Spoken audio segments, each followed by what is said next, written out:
Hi everybody, this is Deb, and I'm here to tell you what it is that you need to start collecting for your gardening or farm journal.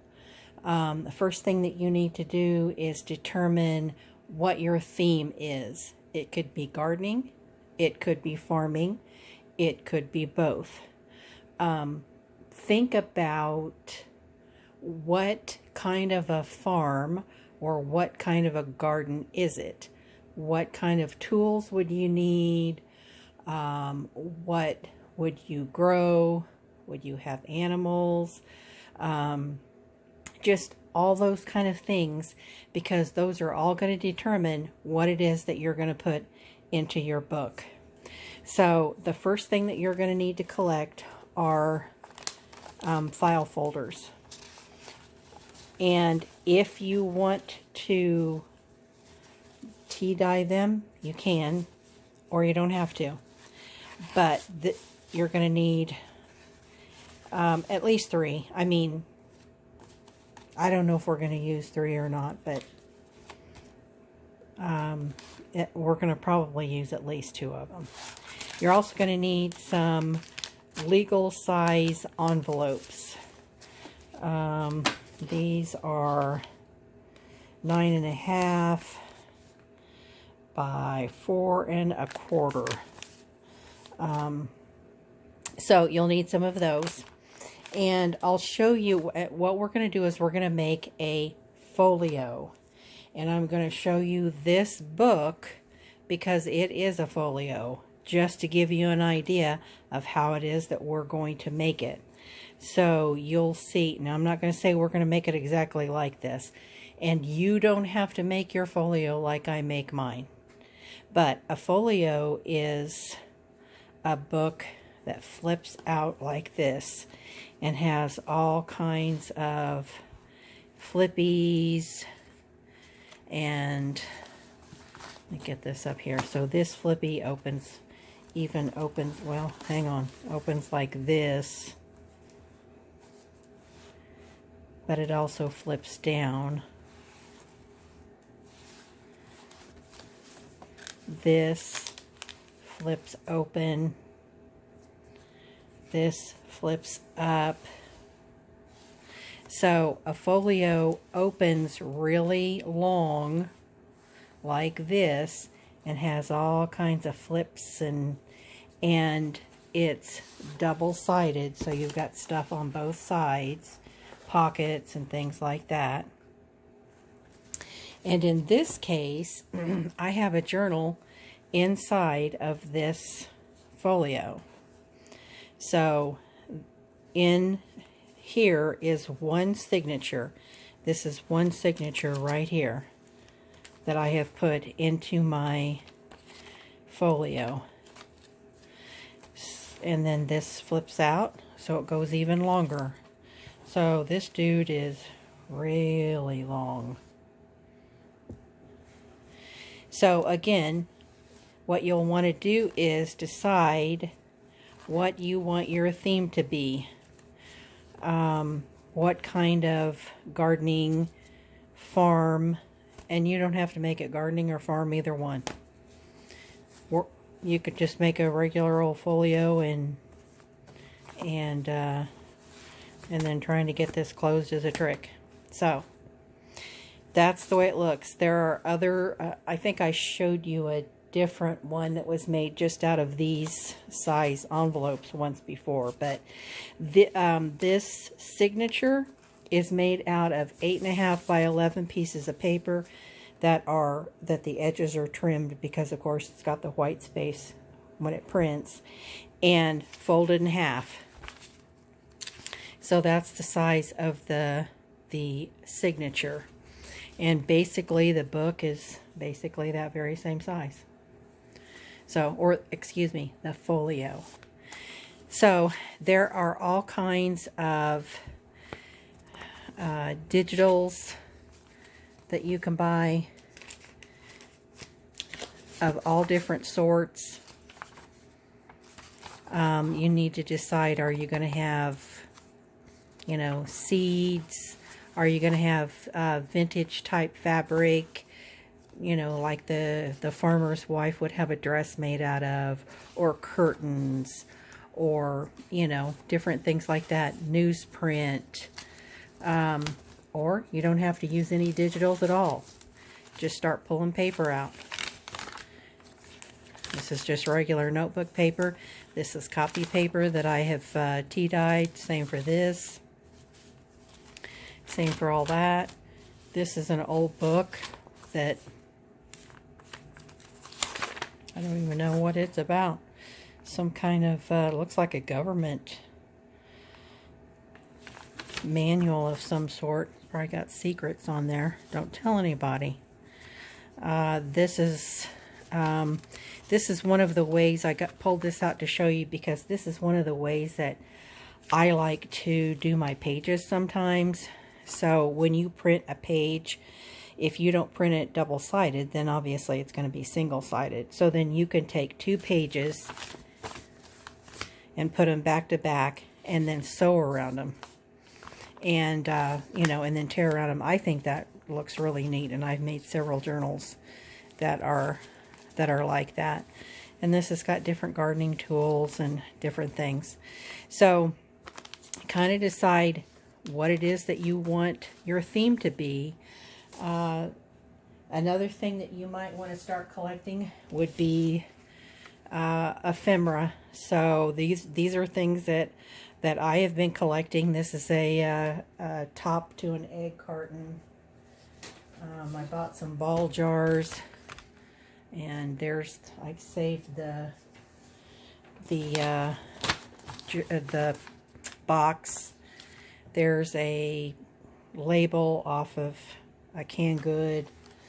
There are also really nice and very reasonably priced digital ephemera kits.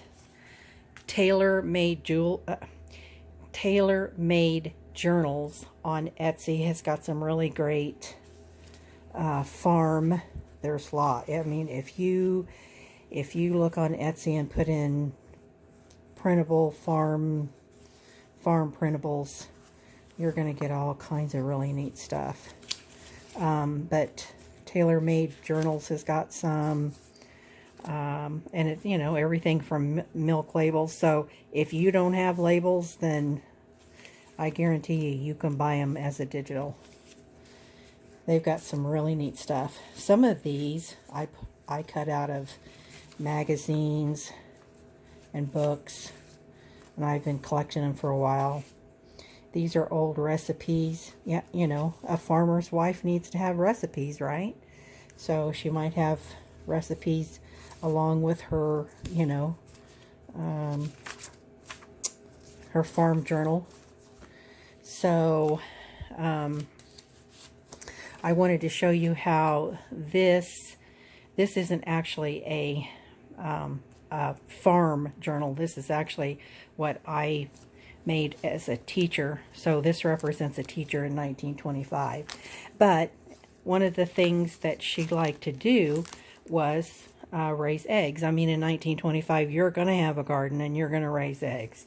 So this is, these are some of the really neat printables that I got and included in this book. I like to use a lot of fabric, and this is actually a sherry image here. I just like to do all kinds of stuff. Here I just drew a garden. This is what her garden looks like. I had some pressed flowers, and these pages, these are that packing paper that you know I like. This is I got this at Dollar Tree. It's plain old kids paper. I get lots of stuff at Dollar Tree.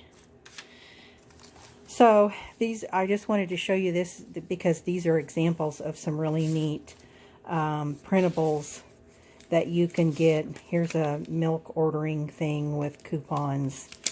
And these are all really neat things that you can get on Etsy. So I wanted to show you that, but I also wanted to show you the, well, let's see here. I probably got it covered up. Where is it? I pulled all this stuff out. I was going to show you, oh, here they are. I put them in a safe place, and you know what that means. I wanted to show you the digitals that I am going to use. I'm just going to use regular paper like this for my pages. And my favorite kind of paper, this packing paper, which I've got lots of it. And so that's what I'm going to use for mine. It's just plain old paper. I am not going to use digital paper. I am going to use digital clip art, or ephemera, you might say. This is a gardening kit that I got from Allegra Digital on Etsy. And so mine is going to be, because I have done several farm journals or folios, and I haven't actually done one that is specifically for a garden. That's what I'm going to do. And so these are this is the clip art, the digital clip art that I have decided, all these little digital images. And, you know, they've got little mowers and all this cute stuff.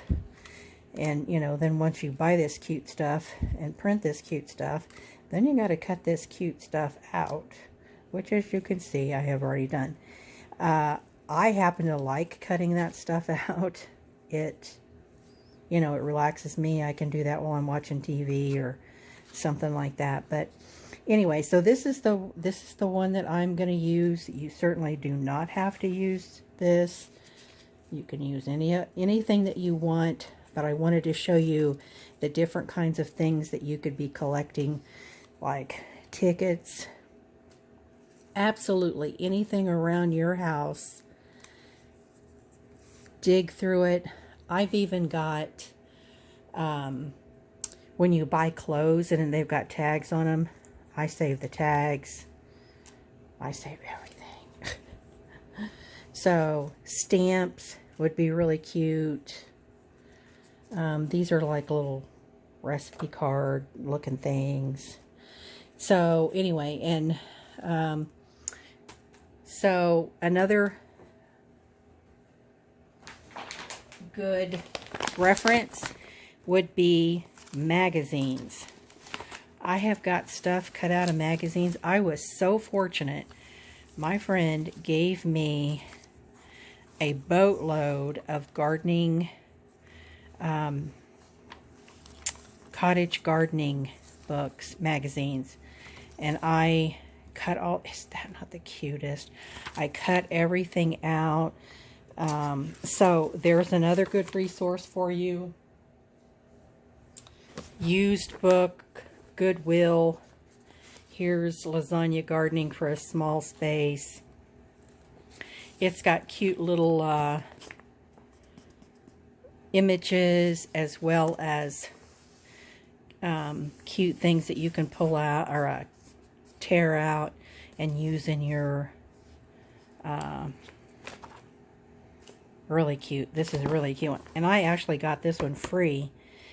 We've got a nice big used, it's a McKay's is what it is, and they've got every kind of book you can imagine, but out front they've got a big free book bin, and that's where I got this. So I didn't even pay anything for that. Same thing for this. I didn't pay anything for this because this came in the mail. Beautiful, beautiful pictures. And nice words that you can just cut out. And so start collecting all this stuff and getting an idea of how you want your journal to look. Excuse me, your folio. Kind of what your theme is, and what kind of a farmer or gardener your your lady, who this journal is belonging to. Now, that's one of the things that I do. You certainly don't have to do this, but for example, this one, and every one that I've ever made, I have in mind the person who owns this journal. Now, I don't journal. I don't write in these journals. And actually, nobody does. I mean, I have given away many, and I don't know if they write in them or not, but I don't typically leave a place for them to write. I guess they could write here, but that's not typically something that I do. So, but I kind of, in my mind, this represents a time in the past, and the lady who back in those days owned this book and collected all these things. So here's a ball canning. I did leave that. I copied this and left that blank on the inside so that somebody could journal there. I've got scraps of quilt scraps. I think that came out of the tailor-made journals. See how I've got a piece of tape on there? And this is where we're going. This is the kind of thing that we're gonna be doing, but it's gonna be in folio form. Well, let me say this. The one that I'm gonna make is gonna be folio form. You can make one that's just a signature, just like this. That's just an 8.5 by 11, folded in half. This is just a piece of paper. This is 12 by 12 scrapbook paper that I used as the cover. Cut it to the size that I wanted. I glued a strip here in the center so that when I put the signature in, it would be reinforced. So, but anyway, that's the way I do my journals. I have in mind, and so you can see here that I've written about the lady who owned this, who happens to have the same name as me, lived in rural Kansas. So that's the way I like to do mine. You can do yours any way you like to do them. So anyway, if you have any questions, please let me know. Glad to answer anything that that you may have, either down below in the YouTube or on our group page, our Facebook group page, which is The Art of Journal Making and Paper Crafting. So if you have not checked out our Facebook group, we are very friendly. We have swaps and exchanges. We share what we've made. We have a weekly challenge, and we are all just learning, just like everybody else. So if you want to learn, come on and join us. So right now, Krista is having a random act of kindness promotion, I guess you could say, where she, over the years, she has collected lots of scrapbook paper and ephemera and different things like that. And so she's going to gift some of that to some individuals. So if you're interested in that, you can sign up for that. And I think that's everything I want to tell you. So, reminder, figure out how you're going to do it. You're going to need file folders and legal size envelopes. And that's what we're going to make our folio out of. So, think that'll do it. This is Deb. See you later.